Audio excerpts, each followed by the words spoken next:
the Revolutionary Communist Youth Brigade, and we're here at 1230 North Burling. This is a building in the Cabrini Green housing development here in Chicago. Now, the current plan, I'm sure people have been talking about this, the current plan is to demolish 38,000 apartments of public housing here in Chicago. And a lot of people have reflected on that the city's had a lot of desire to break up these concentrations of black proletarian people for over 30 years, really since the King riots, when they realized, like, hey, it's a weakness of theirs to have so many such a concentration of poverty ringing the loop, ringing their downtown center of power. So, but there's actually a reason why this attack on public housing is coming now and didn't come in the 70s or earlier, and that's because kind of right now there's a whole process of globalization that's going on. The U.S. is trying to kind of create a meaner, leaner capitalism to be more competitive overseas, and this attack on public housing, along with this attack on welfare and other things, are coming in that context. It's not really just specific to Chicago, but this is happening nationwide. Chicago's kind of been at the opening edge of this attack on the people. And there's a massive displacement of people out of public housing that's going on right now. The Housing Urban Development did a study that showed that 153,000 families, low-income families in Chicago, do not have housing, which means they're doubled and tripled up in existing ghettos on the south side, on the west side, or people are just straight up homeless. There's one gentleman I was talking to who actually does board-ups on empty apartments in CHA on the south side. His company had a contract to board up 1,000 apartments, and they discovered that of those 1,000 apartments, 700 units were being occupied by women with children. Right? These are people who didn't have leases, and you can see that public housing is desperately needed because people have no place else to go. And for us as revolutionaries and as communists, well, we do not see this as being this, what they've been putting out in the press is like, oh, this is a social experiment that failed. Public housing is just, has failed. It's something that just does not work. And we see this as a failure of capitalism to provide housing for the people, who live here. And far be it from seeing these as being dysfunctional communities, we see our class, the proletariat, the people who live in these communities, as being really the future of humanity. They need to be the ones who, as a class, lead the revolution to take it all the way to eliminate all exploitation and oppression, and not leaving, to eliminate all exploitation and oppression and not leave, one chain unbroken. So that's kind of the opening statement. Good. All right. So right now we're headed to Belmont and Western, to the police station and courthouse there for a hearing on our arrests on the 4th of July, right? That big holiday for, liberty and freedom in this country, right? We were actually out selling copies of the Revolutionary Worker newspaper in our community and talking to people, and 4 of us were, and the police, arrested us. We were just, it's kind of actually typical of a lot of the political suppression that we've gotten since we've moved in last October in 1999. Our main crew has had 27 arrests in Cabrini Green, and this has been, obviously this is a tactic to both drain our resources by dragging us into court, but it's also about criminalizing political dissent. Actually, when we were, do you want me to roll this up? It's about criminalizing political dissent. When we were, in fact, organizing public housing residents to participate in a march around the Democratic National Convention in 1996, the Chicago Housing Authority police actually filled out gang crimes cards on us, which labeled our gang affiliation as Communist Party, and again, that's part of, and that put us in the the gang crimes databases, so that whenever the police ran our IDs, it would come back with these gang crimes cards on their little computers in their cars and stuff.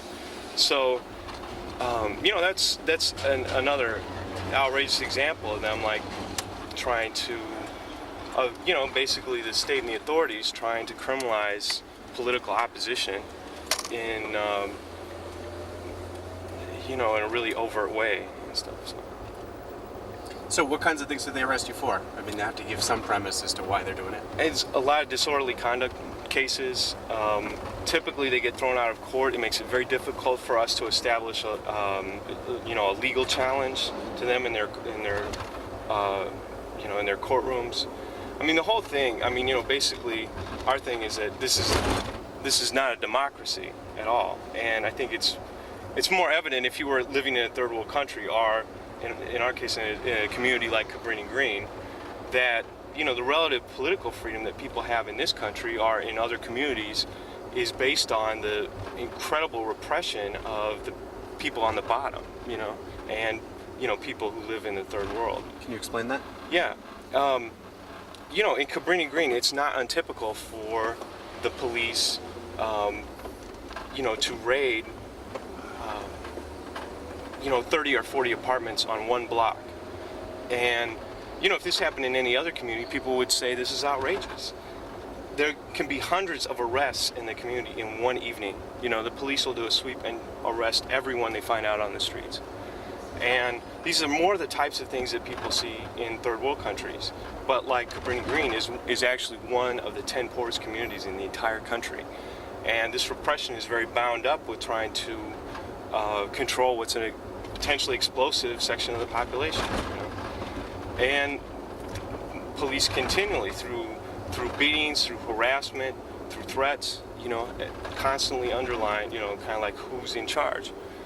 We were fighting to keep open a building, 502 West Oak, with the residents past when CHA wanted to close the building and prior to having it demolished. And the people were able to keep that building open for 9 months past the final date CHA had given. However, in that time, on April 5th in 1998, the police, the Chicago Police Department, police from the 18th District actually shot a young man in the back, Michael Russell, in front of the building at 2 in the afternoon in front of probably a dozen witnesses. And then those same police who had carried out that murder actually, in the following days, they came to the remaining residents who were living in the building. There were about 30 families left, predominantly women with children, came at 10:30, 11 o'clock at night and said, if you don't move, you're next. We're going to do you like we did that and Michael. And these types of, these are the police talking to people, and obviously that had a big impact, on forcing the remaining residents out of that building. Why is it in the police's interest for the people to move out? Well, the thing is the police are not acting in their own individual interests. They play a social role. They have a social function, and that's really the system's first line of defense against the people. And the waves of police brutality that we've seen in communities like Humboldt Park, Pilsen, in just that 1 year in 1998, we saw there were 3 young black men who were shot in the back by police. These young men were unarmed in Cabrini Green, a community of 5,000 people. These things, have a relationship to the redevelopment that's going on too, in terms of forcing people out of these communities and preventing them from being able to resist, these types of moves. And, I'm not saying this is some type of corrupt policy or, there's some bad officials who are behind this, or there are a few bad cops. This is how capitalism breathes in and out. This is how the system works. Why do you choose to live in Cabrini Green? Well, we're there to actually, it's a kind of a Maoist principle. We got to be with the people, and this is our analysis is this is the social base for revolution. These are the people who really have nothing to lose but their chains. And like I said, it's the class that can really, take the revolution all the way to eliminate all exploitation and oppression. That's why we're in Cabrini Green. And also, we do want to defeat these attempts to really, eliminate public housing. People desperately need this housing and stuff. We don't want to sit by and let these attacks come down on our people without being resisted and responded to and defeated. And this is an intense struggle, but we need to defeat these attempts to immiserate basically a whole section of people in this city and across the country. How are you received by the people there, both as a white, long-haired, middle-aged guy and also as a communist revolutionary? How are you received by the residents of Cabrini? Well, I think the principal thing, I guess I would put this challenge out to people.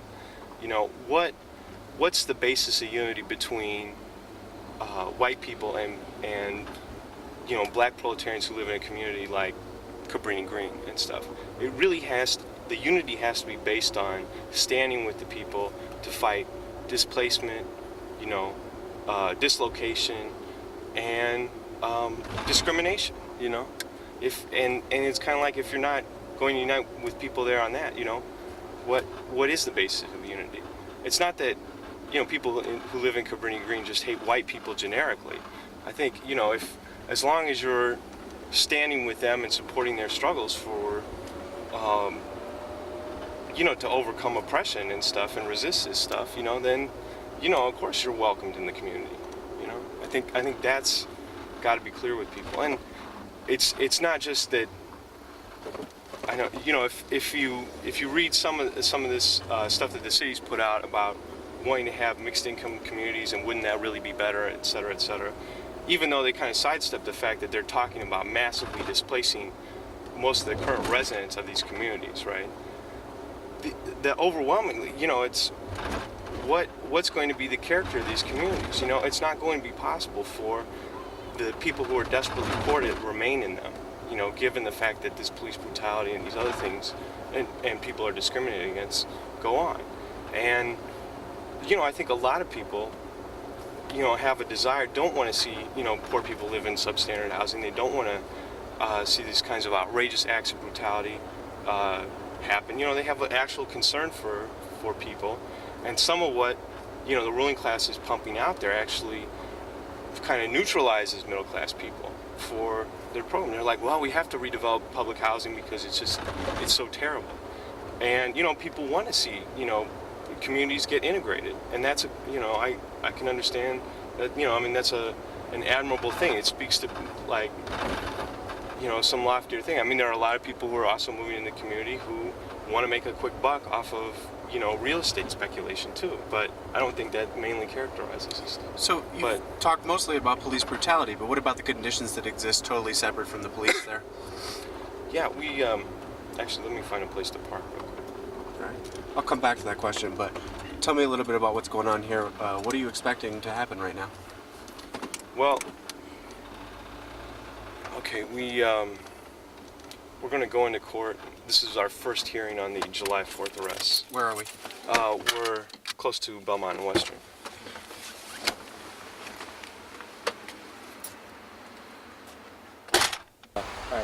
All right, so this is 714 West Division, and at the end of 1998, a young man named Brennan King was shot by the police in one of the stairwells of this building.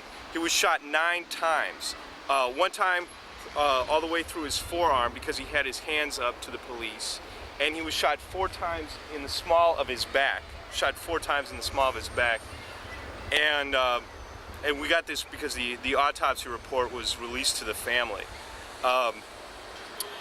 One of the things is, this was a cold-blooded shooting. He was a young man who was 21 years old, who was supporting several children and also other family members. And he was well loved in the community. And when this murder happened, literally a couple of hundred people gathered in the parking lot behind this building and tried to get to his body to see what had happened. And the police kept them off. And, people actually tried to fight through the police lines to see what had happened to Brennan, to find out if he had been shot in the back or whatever had happened. And this was the third young black man in his 20s who was shot by the Chicago police in 1998 in the back, who was unarmed. And this actually led to two really large marches that went all the way down to the Chicago Avenue police station, where like 300 or 400 protesters from Cabrini Green, right? Probably about 10 or 12% of the community was down there. They turned their back to the police station and said, "Shoot us in the back like you did Six Pack," that was the street name of this young man, Brennan King, who was murdered by the police. So there is some history of people actually being involved in the struggle for social justice here in Cabrini, but it also kind of brings out very sharply how it is that kind of police brutality is bound up with them trying to force people out of the community. So that's kind of what I want. So how does that fit into your picture of how police brutality is an orchestrated way of forcing people out? Well, if the police had killed as many people, right, 3 people out of a community of 5,000, if they had killed people at the same rate in every neighborhood across Chicago, in 1998 they would have shot down 1,600 people in citywide.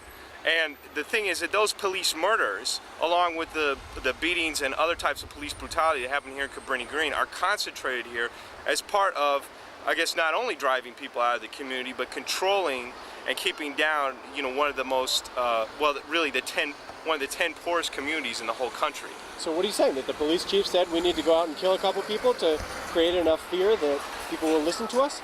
I think actually that the police are given the clear go-ahead by the fact that other police in brutality cases and cases of police murder have not been prosecuted, and that because of the demonization of the people who live in this community that has been going on in the media and whatnot, that actually the police feel unleashed, that they feel like they can do this and get away with it.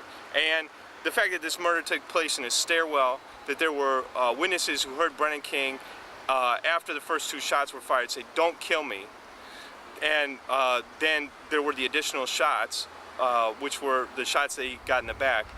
This shows that the police were doing this in a way that they thought they'd get away with it, that there wouldn't be witnesses, and that they would not be prosecuted for it. And I think the authorities and the powers that be, from the head district attorney here in Chicago on down, have been sending a clear message that the police have the green light to commit these kinds of acts in communities like Cabrini Green. So.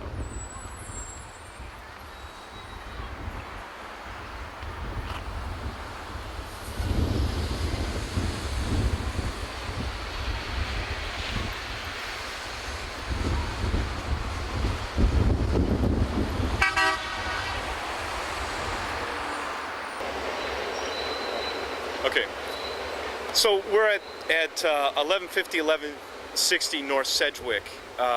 It's right here on Division Street. This building was emptied 5 years ago, and it's still here. The people who were living in this building, all the families who were staying in this 19-story high-rise, were basically forced out by the conditions of winter. CHA shut the heat off in their building. And then naturally, like water pipes froze and broke all over, up and down the building. Sorry. Okay. Water pipes froze and broke all up and down the building. And with water literally like pouring in on families, CHA gave them 2,000 watt electric heaters to stay warm during the winter and stuff. So like with 3 or 4 inches of slush in people's apartments, here they have these 2,000 watt electric heaters to give them heat. Naturally, even the people who wanted to stay couldn't under those conditions and stuff. And we did learn some stuff from this building, and that is that, the people actually have to take things in their own hands to keep the building livable if they're going to try to stay past when CHA wants them out of the buildings. And even though this building's been empty for 5 years, there have been homeless people squatting here pretty much the whole time. We were living at 1142 North Orleans, just over on the corner here, and the city illegally shut our water off as part of the battle of them trying to force us out of that apartment building. And when we were getting water at the Park District building, there were homeless people who were filling up buckets of water there too. And they said, yeah, we don't have any water in our building either, meaning this one right here. So, I'm not sure there really is such a thing as an abandoned building in Chicago because there's such a need for housing. But, here we have in just one city block like over 250 apartments. You know, easily 1,500 people could be living in this building and off the streets. So this is really part of what we're saying is urban cleansing, and that we want to stop. You know, the people need these buildings, need public housing, and we say fix them up, don't tear them down. So, What's the occupancy rate of the building you're living in and the other buildings that are occupied right now? there's, I believe, one vacant apartment in the building I'm living in. And the other buildings? The other buildings, I'm not certain. So. Okay.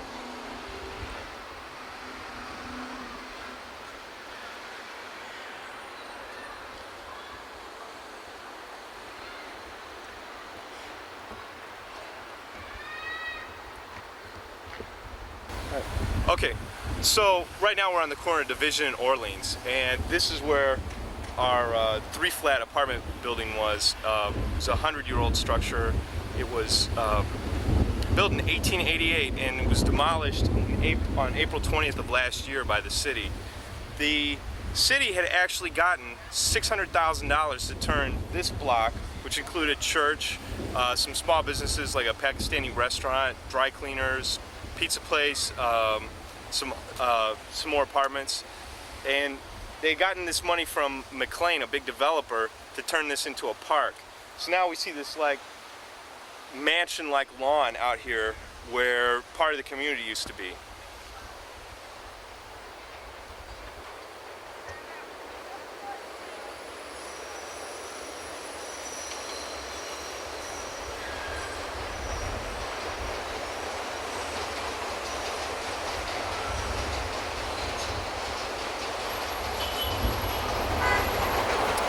Now, 1142 North Orleans, we actually found out from some of the older residents in the neighborhood that Medgar Evers, I'll wait for the train.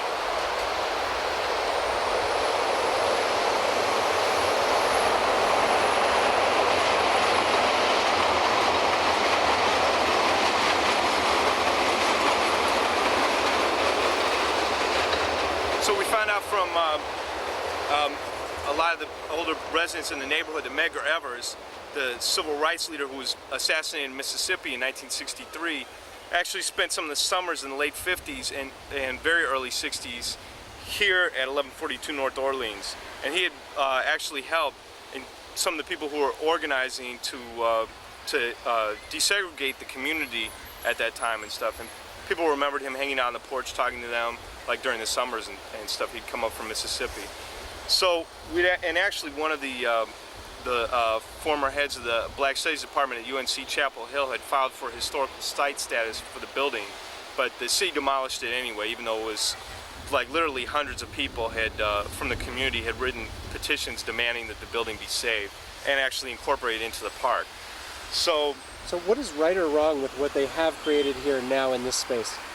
Well, I think one of the things is that this shows basically that, I mean, this park really isn't built for the community and stuff. They've torn down basketball courts, they've torn down baseball diamonds that were used by the community, and an important part of the you know, historical fabric of what made this a community over the wishes of the residents here, and built this kind of sterile park that doesn't include any athletic facilities or anything.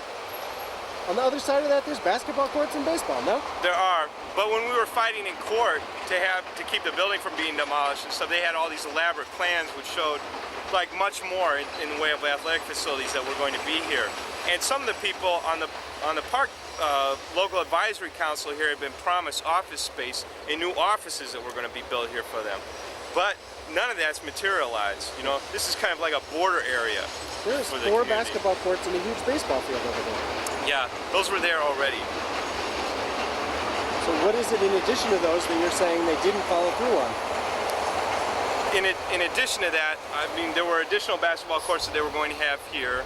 They were going to have supposedly office space available for some of the local advisory council people from the park district they were supposed to get, and it's some type of new center that was supposed to be here that they don't have.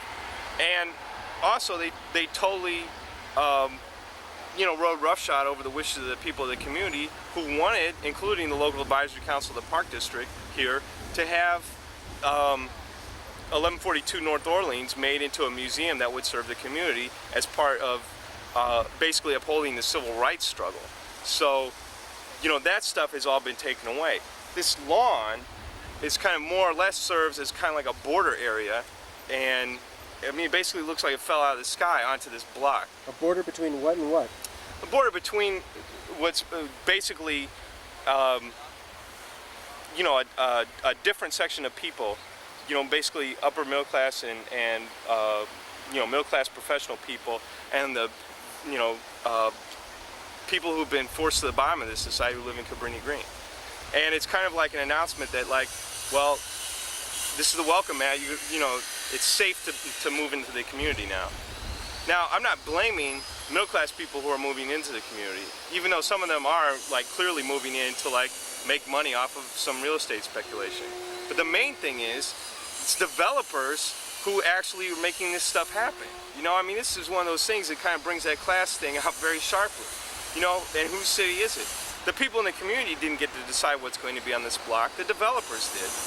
Now, an interesting fact is that the man who gave them $600,000 to make this block in an extension of the park got the land across the street, which was already baseball diamonds, in order to turn that into a shopping center.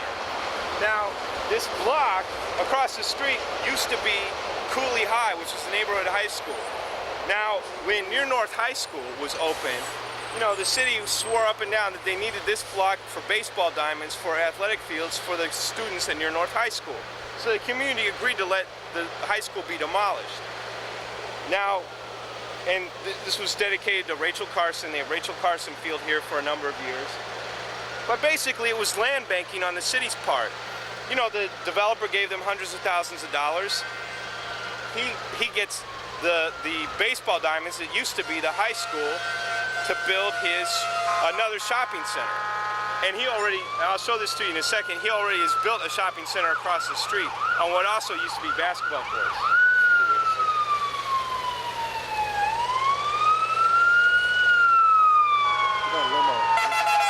It's called reverse, dude. Yeah, right.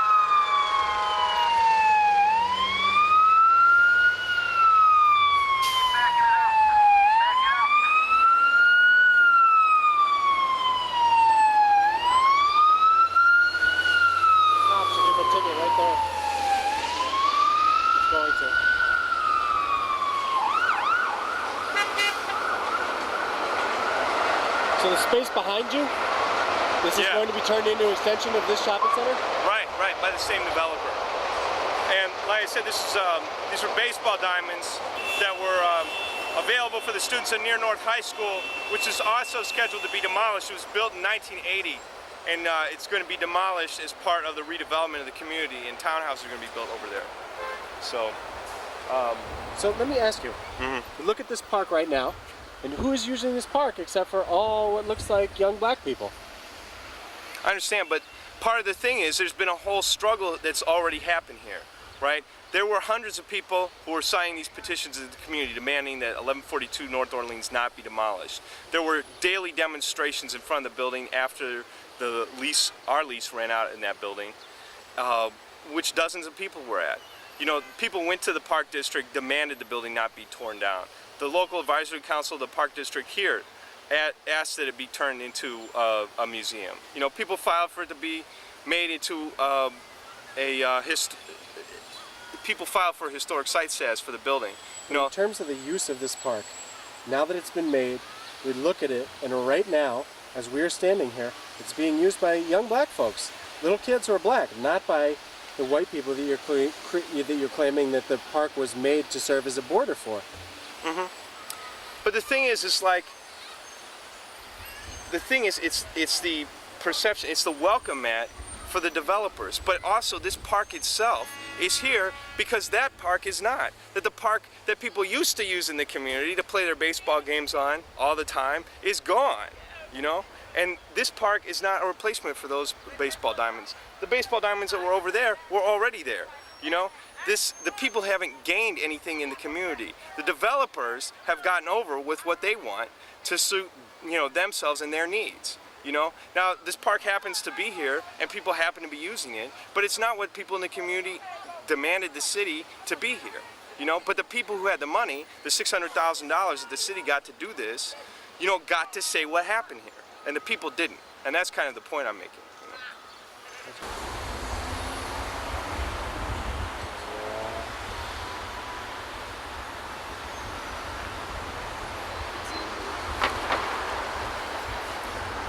All right, so we're right here across the street from McLean's little mall. None of the businesses that were displaced from where the park is now are actually relocated into this mall, right? Now, it's interesting because I know the mythology of people who live in public housing is that they're lazy and do not want to work. You know, and a lot of this is bound up with racist assumptions about poor black people and other sections of society. Now, this is the farthest thing from the truth. You know, from my point of view as a revolutionary and communist, you know, I think that we haven't seen capitalism without unemployment, right? People are actually kept out of work in order to keep wages down for the people who are on the lowest rungs of the wage system and stuff. You know, white guys always got intelligent things to say. So the thing is that hundreds and hundreds of youth from this neighborhood actually marched on this construction site demanding jobs at it, and the jobs in the shopping center, the Dominic's and the grocery store there, a lot of them have actually gone to people who live on the west side and the south side and not to people in the community. And that's something that people should know. So, what businesses do we have in here? We have Dominic's, Starbucks, dry cleaners, and an Army recruiting center. And, you know, like I said, we don't have anything against middle-class people or white people moving into the community. But again, like the basis of unity between the people who are moving into the community and the people who live here now really needs to be that these middle-class people need to stand with the people who live here in their struggles to fight displacement, discrimination, and these demolitions. Is there a need for, I mean, it seems like one of the arguments often about development in the ghetto is that you need supermarkets and you need banks, and that's both of which I see right here. Right. Unfortunately, this has come after the community's been here for like 40 years. You know, there's been a need for a supermarket and it hasn't been here, you know? And now that people are being displaced out of the community, now that's when the supermarket gets built. The other thing is they have the floating police station, right? The police station was originally going to be built across the street here. But I guess, I don't know, the developers decided that would be a little bit too heavy-handed of them or whatever. So after they condemned a lot of stuff over here, they moved it over to Larrabee, where the only laundromat in the community was, and 3 or 4 small grocery stores that served the community that were open, you know, late at night that people went to and could go to without being followed when they were shopping. What's up, everybody?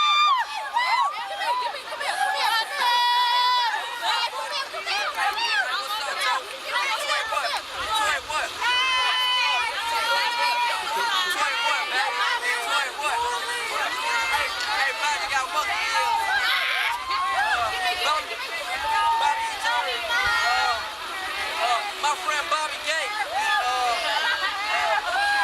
Lorenzo, he girl fine, passes on no right from wrong.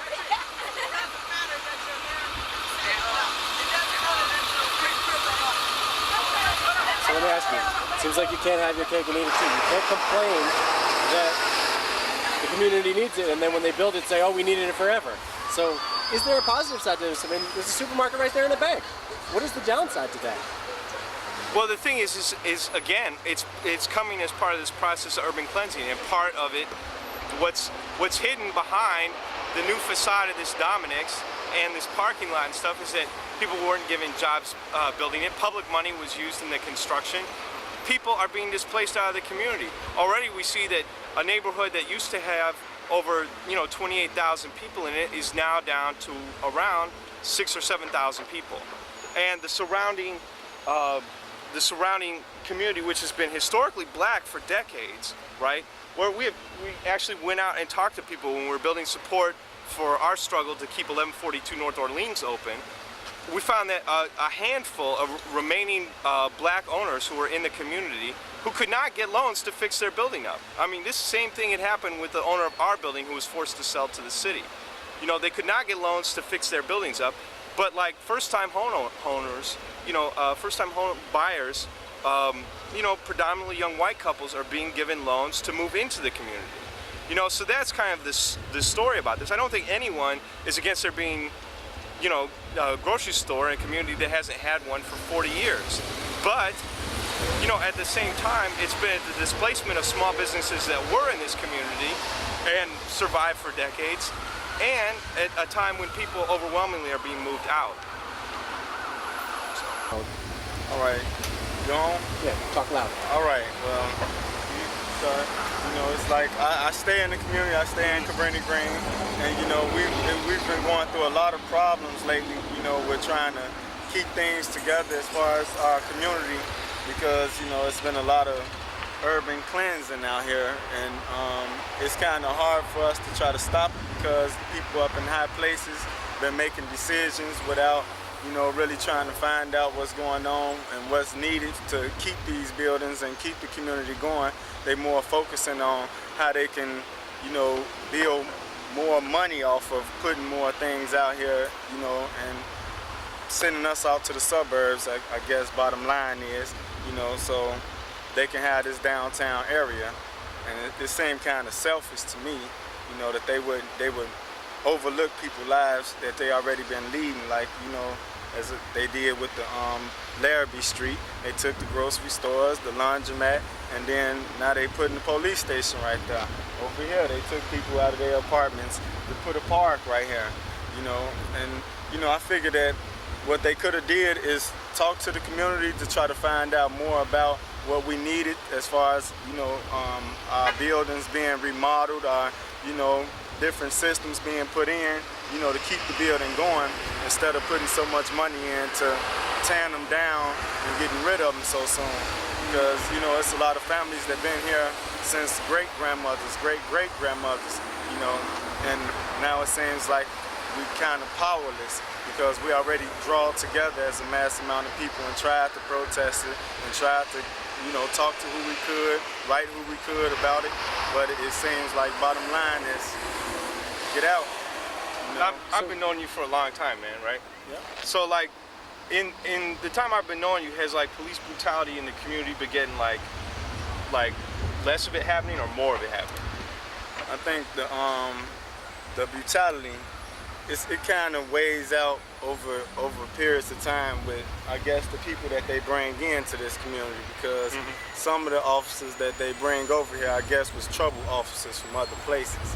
So I think that's kind of part of the reason that hype the rest of our station up to go around and do things. Plus, they get away with a lot because a lot of people don't report, a lot of things. And so if it's not known, it's just water under the bridge. Right. So let me ask you, what would you like to see? What would you like to see? I mean, you're saying community isn't being listened to overall, their ideas here about how to make things better. What would you like to see? How would you like to see money and energy invested in this community now? Okay, well, I would wish was for, the things that's being built around the community would be for the community, as well as, other people that they want to bring into the community, because, it's not a problem with having an interracial community, middle class people, living around in the community.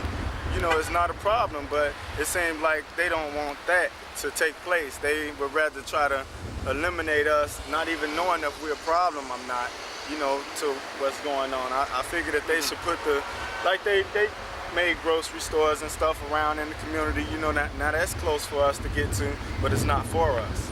It's for the people that's going to be here after us. And it would be a lot better if, it was a better way to correspond with what they're doing, instead of just, erasing like they just got a lead pencil. So as you see it, Noah, what is the plan now? You live here now, right? So what is the plan? Is the plan that you're going to be forced out as you see it? Yes, Are you going to hold on to it, or how does that work? Nah, I figure that just like a lot of other people in the community, we figure that we just here momentary. So we trying to, do the best of it, have a lot of fun together, try to put funds in for the kids, and, trying to stick together and, keep things going positive as we could while we still got time. So, because our belief is that it's already written that, we're written off. So a lot of people trying to hold their head and trying to, get jobs and, because it's a lot of intelligent people over here with a lot of talent, and, a lot of people that work good jobs or whatever. Now they have to prepare to move elsewhere. So we got a lot of things we have to do, and at the same time we're trying to keep it positive and trying to give a positive reflection of the community, because over past it kind of had bad names for projects, but over periods of time projects done became a beautiful place, almost like our heaven. It's where we're from, it's how we live, and now once we spread out to the suburbs and to those places where all those disasters and floods and stuff go on, I guess we'll survive because we're strong. So where will you go? I guess we don't have a choice. Once they start tearing stuff down, they don't have a place to place us. That's a designated place where they're gonna have everything. What they're doing is they building storage places and different places nearby now. So when they start kicking everybody out, whoever might have the money, they might can sit their stuff in the storage nearby until they find somewhere to put them. But I don't think they're really focusing on every individual family when it comes down to tearing these buildings down, because they already tore buildings down and put people out on the street and didn't care where they went, didn't care how they lived their life. Right. And I think that's cruel, because it's not. And a lot of people ended up on the south side, on the west side, in existing, existing ghettos where people are already segregated, and people, you have 2 or 3 families living in a 2-3 bedroom apartment. Yeah. That's kind of like, what the future of the system's offering people in Cabrini Green right now. And people have ended up on the streets. Yes, behind a lot of people from these buildings ended up on the streets. These deserted buildings right here, and they closed these buildings down when people still had their furniture, clothes. They belonged to some still in there. They didn't care. They say, hey, it's time. It's bottom line. You have to go. You have to go. They didn't give them nobody to refer them, to apartments or where they probably, try to build off that. No, they just said, you out, you out. So what do you think are the greatest issues facing the city at this point in time? As a whole, not just Cabrini, but the whole city. But the whole city? Yeah. Well, I think that this city is really looking for a little change. I think they want to be more like a baby Paris or something. I think they want to separate this city, really. I think all the downtown areas and the places where, it's like a Gold Coast or any place that people come in to visit or whatever, I don't think they'll be seeing too much of projects or low income. It's like they built this Emerald City downtown. They want these isolated pockets of poverty scattered outside the city. Yeah, I think it's after a while, once they through with all this, it's gonna be hard for, certain people to even walk down the street in their old community. It's not so easy now. No, it's not. It's not. It's not. And it's a lot of issues that's been going on in the city with them tearing down projects and people feeling like retaliating, but at the same time they don't want the stereotype to look true. That they buck wild like that, but after you bag people off and put them off and push them in the corner without having them no type of way of, building off of it, you can kind of expect certain things to start going on after a while. Like people frustrated with the construction workers that's over here tearing, stuff down and wanting to retaliate. But, we all know that that's not the answer. And there had to be some way that a higher being, the creator or something, kind of give these people some type of insight on where we coming from, where we looking from.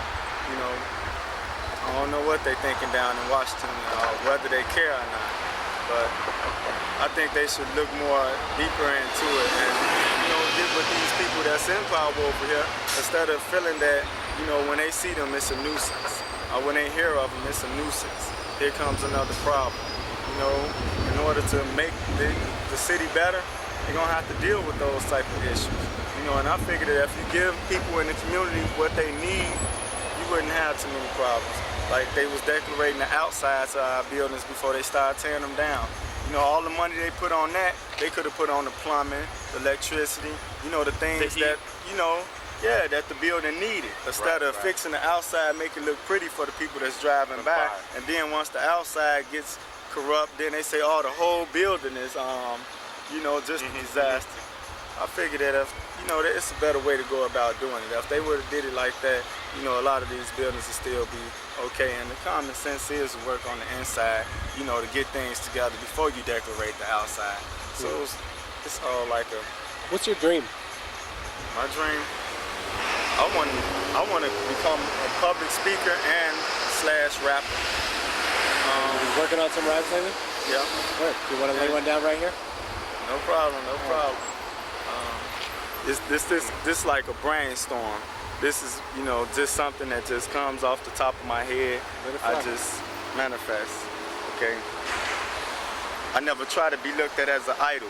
I never try to look into the ways of the darkness and being suicidal. It's vital for my mind state to stay divine because I love everybody of my kind. Everyone's it should be equal. It's the way that everybody comes around to bring down the whole sequel. My neighborhood is seen as up to no good, but we all should shine. The way in our minds define ways to try to design, ways to come out. Without a doubt, we got to have more clout. Selling drugs ain't the way of having love, and being a thug is the only way that you can catch slugs. Find more better hobbies. People is going around in lobbies doing the wrong things, and everybody trying to maintain. It's the way of having steak on their plate, but this the only way that they can debate to send you to jail, have you in the cell, doing nothing, taking away, putting down the number. Cool, man. Good seeing you, man. It's brainstorming, forming, you know. All right. Once more, tell me your name, dude. Eric. Eric what? Eric Ward. And where are we at? We're in Cabrini Green on the north side of Chicago on Division. Thanks, Eric. Peace.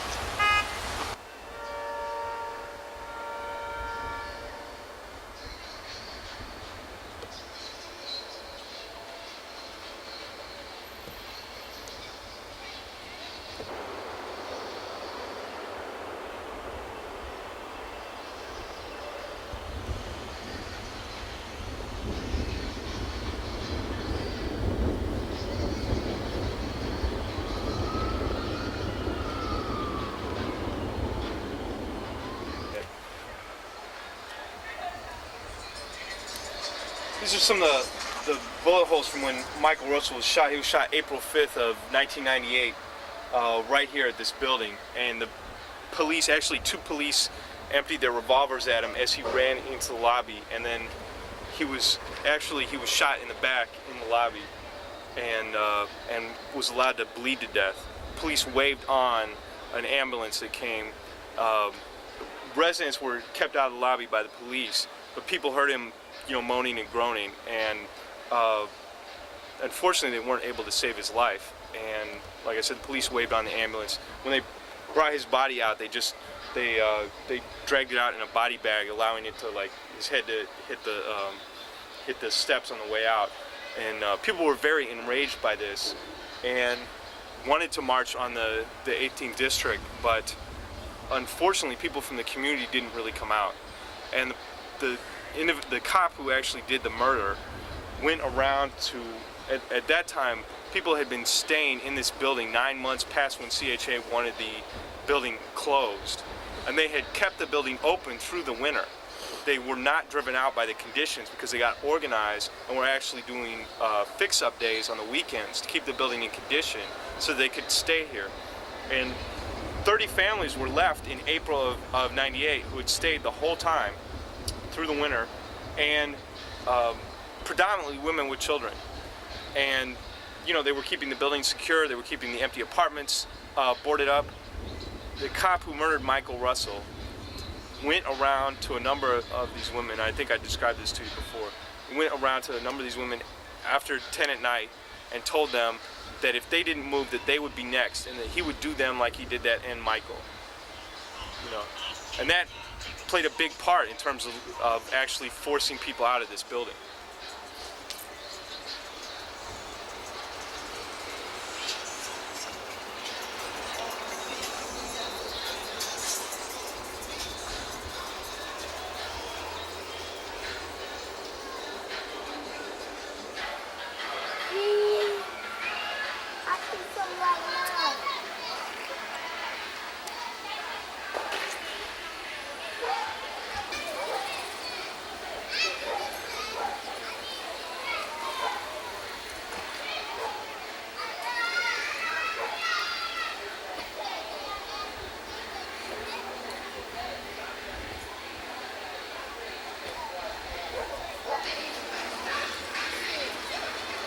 right there.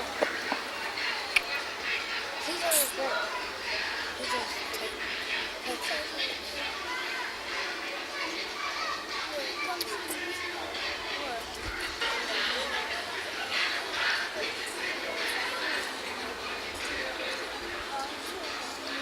If we go all the way back, you can see this whole thing.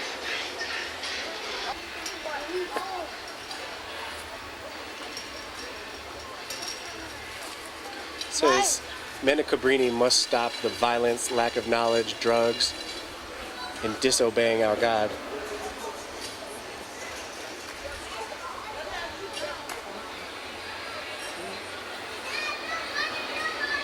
Go here. So, I think one of the things that we, as communists, kind of bring to to this community and stuff is that we look at the people who live in this community as being part of the class that can actually liberate humanity from this madness, right? Now, one of the things that's really being put out there, and has been for a couple of decades, is that these are really dysfunctional communities, and these are dysfunctional people who live in them, and that this public housing is a failed experiment. This is definitely not our view, and certainly now more than ever, public housing is needed. I kind of have laid out some of the numbers that over 100,000 families need public housing in this city.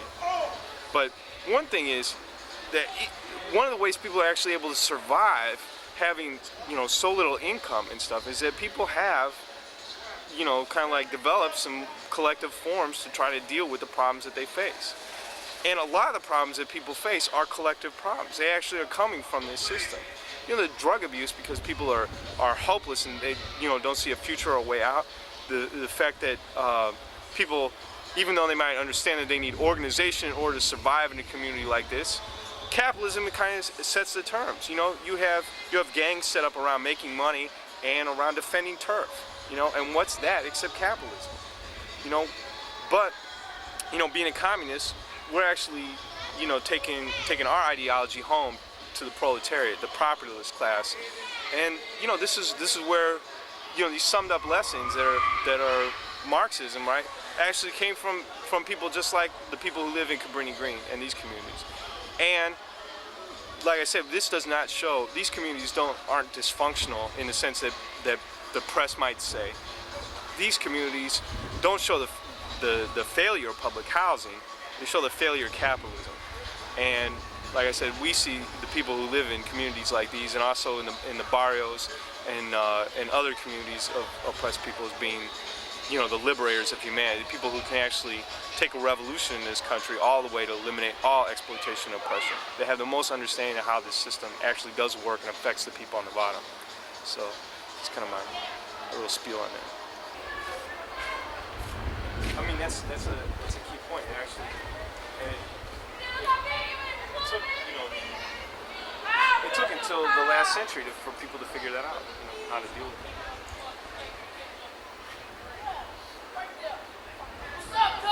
What's up, Paul?